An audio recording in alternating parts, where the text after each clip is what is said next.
On July 30th, 2025, the Earth unleashed its power beneath the Pacific Ocean near Kamchatka. A magnitude 8.8 megathrust earthquake shattered the seafloor, sending shockwaves across the globe. For minutes, the ground liquefied, and the illusion of solid land vanished. Seismometers worldwide recorded the planet's violent shudder. The energy released equaled thousands of atomic bombs, a raw display of nature's might. Automated sensors blared warnings, followed by human stories of buildings swaying and a deep, guttural roar from the Earth. Humanity was united by vulnerability, reminded that we are passengers on a restless planet. Tsunami warnings raced across the Pacific, millions bracing for what might come.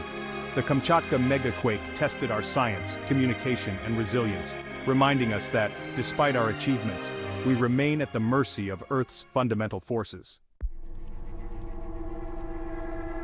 The quake struck at exactly 10:47 a.m., shattering the morning calm with a force that would soon be felt across continents.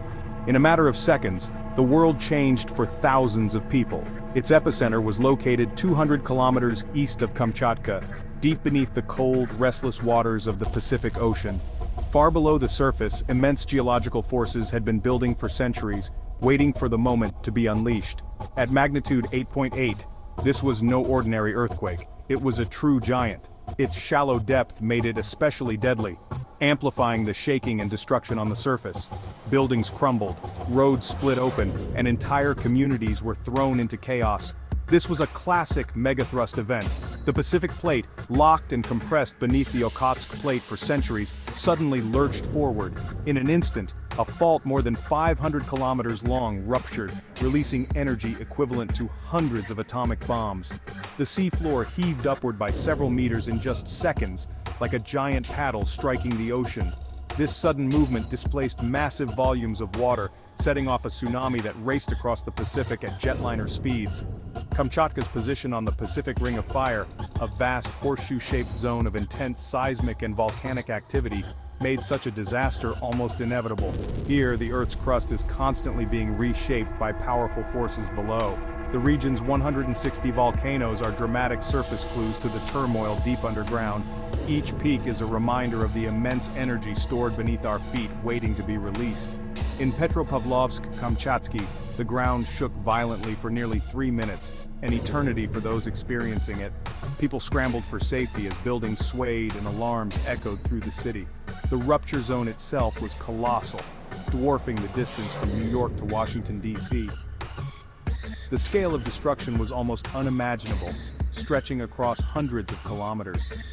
This event was a stark reminder of our planet's dynamic, ever-changing nature.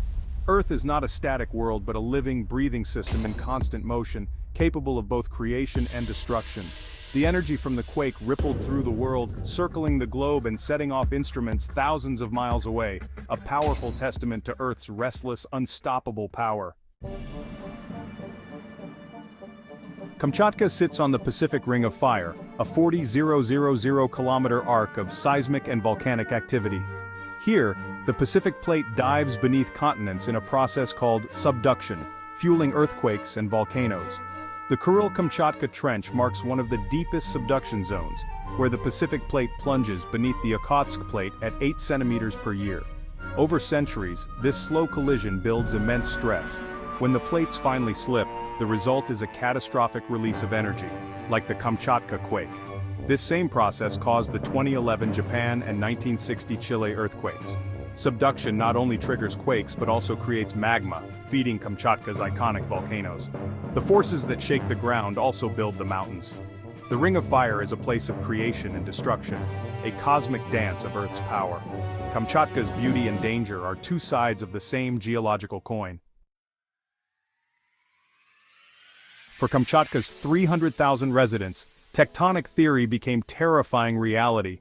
What was once a distant concept in textbooks suddenly erupted into their daily lives, shaking the very ground they walked on.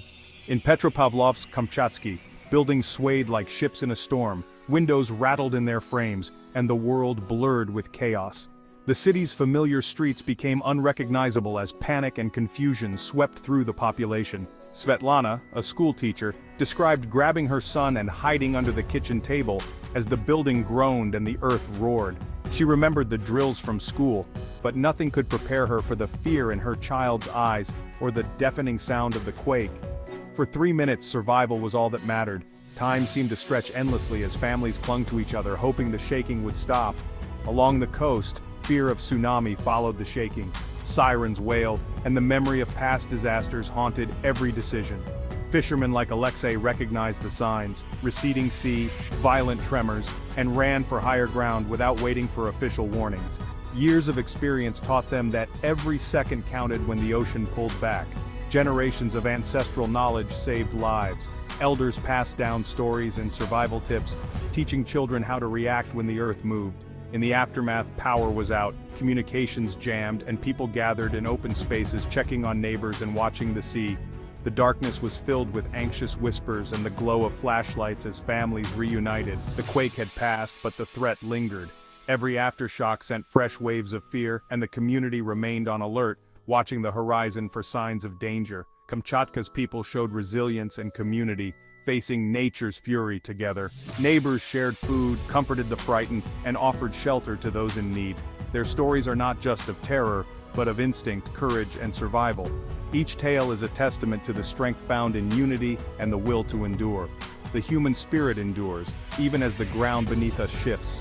People return to their homes, determined to rebuild and support one another. In Kamchatka, survival is a way of life, a daily act of courage shaped by the land and the lessons of those who came before. The earthquake's violent force displaced an enormous volume of water, sending shockwaves through the ocean and spawning a powerful tsunami. In a matter of minutes, the sea itself became a force of nature, surging toward the coastlines with unstoppable momentum. The Pacific Tsunami Warning Center immediately sprang into action, analyzing seismic data and issuing urgent alerts across the entire Pacific Basin. Scientists and emergency officials worked around the clock, tracking the tsunami's progress and updating warnings in real time. Sirens blared throughout Kamchatka, echoing through towns and villages. Residents, well-drilled in emergency procedures, quickly gathered their families and made their way to higher ground, leaving behind homes and belongings in a race against the incoming waves. The first waves, measuring between 1 and 2 meters high, struck the Kamchatka coast within 40 minutes. Ports and harbors suffered damage, but thanks to the swift and organized evacuations, lives were spared. People watched anxiously from safe vantage points as the ocean surged and receded. In Japan, memories of the devastating 2011 tsunami were still fresh. Authorities wasted no time, tsunami gates closed, emergency broadcasts sounded, and people moved quickly to designated shelters, determined not to repeat past tragedies. Fortunately, the waves that reached Japan were small, less than half a meter high. The waterfront remained calm, and no significant damage was reported, a testament to both luck and preparedness. Across the Pacific, in Hawaii and along the U.S. West Coast, scientists and emergency teams closely monitored the threat. As the hours passed, it became clear that the tsunami's energy was dissipating as it traveled, reducing the risk to distant shores. By the time the wave reached these far-off coastlines, it was barely perceptible, a gentle rise and fall in the water, noticed only by the most attentive observers. Relief swept through control rooms and communities alike. The global warning system had worked as intended, and the world breathed a collective sigh of relief, grateful for the coordination and technology that averted disaster. Preparation, education, and advanced technology had transformed what could have been a catastrophe into a story of resilience and hope. Communities now understood the value of drills, evacuation plans, and constant vigilance. As the Great Wave faded into memory, the lessons it brought remained. The world was reminded that nature's power is immense, but human preparedness and unity can make all the difference. An 8.8 quake is massive, but how does it compare to history's giants?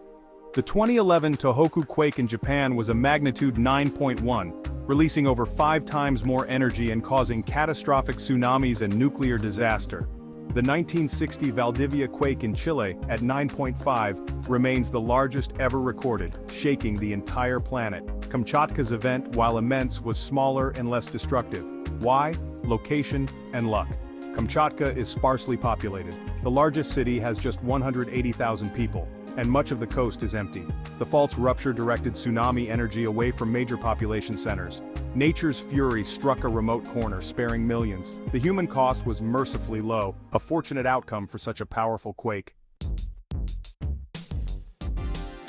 What happens during a megaquake? Earth's surface is a jigsaw of tectonic plates floating atop the semi-molten asthenosphere. These plates collide, pull apart, and grind past each other, shaping mountains and trenches. Kamchatka's quake occurred at a subduction zone where the dense Pacific plate dives beneath the Okhotsk plate. Immense friction locks the plates for centuries, building up strain. When the stress exceeds friction, the fault snaps, releasing energy as seismic waves, what we feel as shaking. In a megathrust event, the seafloor lurches upward, displacing water and creating tsunamis. Tsunami waves travel at jetliner speeds, growing taller as they approach shore. This is the terrifying physics behind subduction zone earthquakes. The same forces that build continents can, in moments, unleash devastation.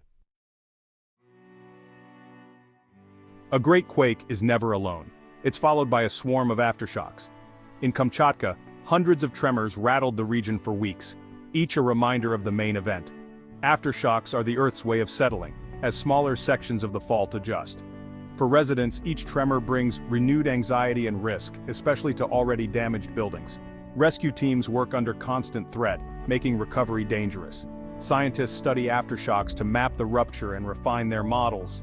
The sequence can last months, a rumbling echo of instability. Healing is both physical, repairing infrastructure, and psychological, as communities support each other. The Earth finds equilibrium, and so do its people.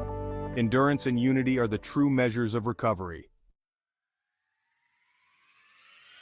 The Kamchatka quake was a test and a triumph for science and preparation. Early warning systems, deep ocean buoys, and rapid communication saved lives. Public education and regular drills meant people knew how to respond, evacuating calmly and efficiently. Robust building codes prevented catastrophic collapses, proving the value of seismic engineering.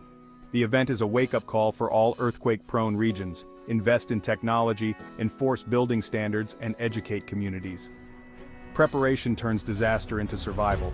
We can't stop earthquakes, but we can build resilience. The Kamchatka quake reminds us to respect our dynamic planet and use science to live in harmony with its power.